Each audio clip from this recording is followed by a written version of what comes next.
Loué soit Jésus-Christ, sa paix soit avec vous.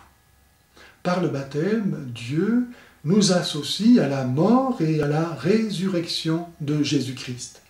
C'est ce que nous lisons par exemple dans l'Épître aux Colossiens au chapitre 2, verset 12. Ensevelis avec Jésus lors du baptême. Vous en êtes aussi ressuscités avec lui parce que vous avez cru en la force de Dieu qui a ressuscité Jésus d'entre les morts. Vous qui étiez morts par suite de vos fautes et de votre chair incirconcise, Dieu vous a fait revivre avec lui. Il nous a pardonné toutes nos fautes.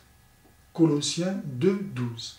Si Dieu nous a pardonné toutes nos fautes dans la mort de Jésus qui a tout effacé, cela ne signifie pas pour autant que nous puissions continuer à pécher. Si nous sommes unis à la mort et à la résurrection de Jésus par notre baptême, c'est pour qu'avec lui nous mourions à cette nature pécheresse héritée d'Adam, afin de pouvoir revivre aussi avec lui. Comme le Christ a accepté librement, volontairement la croix, par obéissance d'amour au dessein éternel et bienveillant de Dieu pour le salut du monde, le chrétien doit accepter de renoncer à tout ce qui faisait sa vie de pécheur pour recevoir la vie nouvelle d'enfant de Dieu.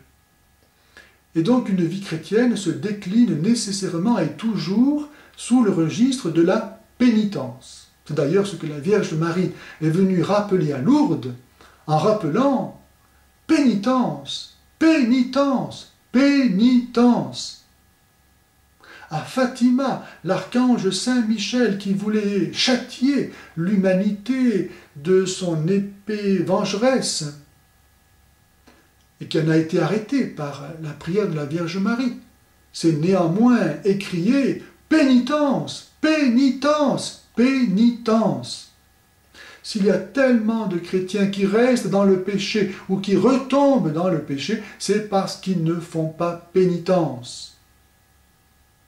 Notre vie chrétienne doit être tout entière marquée du signe de la croix, parce qu'elle est tout entière affectée par le péché et qu'elle a entièrement besoin d'être sauvée. Mourir à soi-même pour renaître à Dieu en Jésus-Christ, c'est la loi qui s'impose à tout chrétien. Cette mort à soi-même commence par le renoncement à nos attachements déréglés, aux choses extérieures, qui ne nous sont données que pour nous aider à nous rapprocher de Dieu, et auxquelles donc nous devons renoncer si ces choses-là nous détournent de Dieu. Cette mort à soi-même consiste à renoncer à nos satisfactions intérieures de sentimentalité qui ne font que flatter notre égoïsme et par là nous détacher de Dieu. Et même cette mort à soi-même doit nous conduire à renoncer à l'usage naturel de nos facultés spirituelles, d'intelligence et de volonté.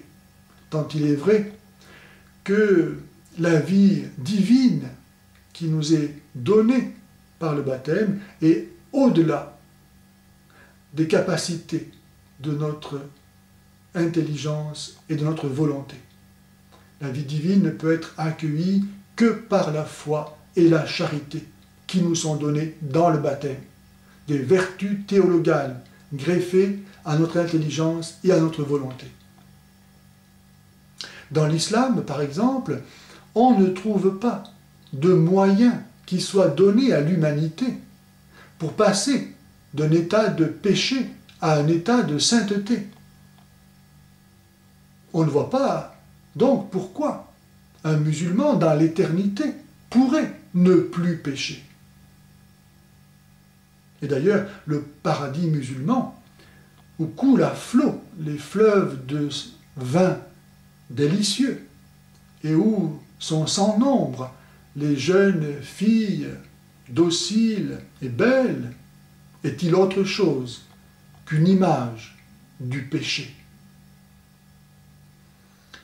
Dans le christianisme, cette victoire sur le péché, qui n'est pas, encore une fois, à mesure humaine, et le don d'une vie de sainteté digne de Dieu, nous sont donnés par le baptême.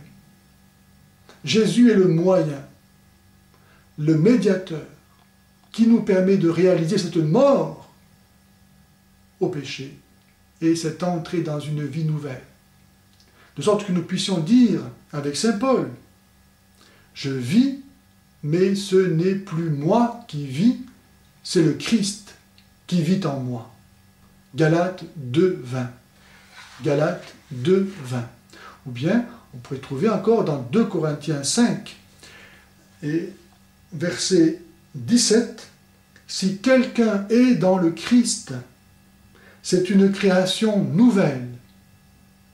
L'être ancien a disparu, un être nouveau est là. » Voilà ce que Dieu nous donne par le baptême, laissé à notre liberté, afin que nous puissions permettre à ce germe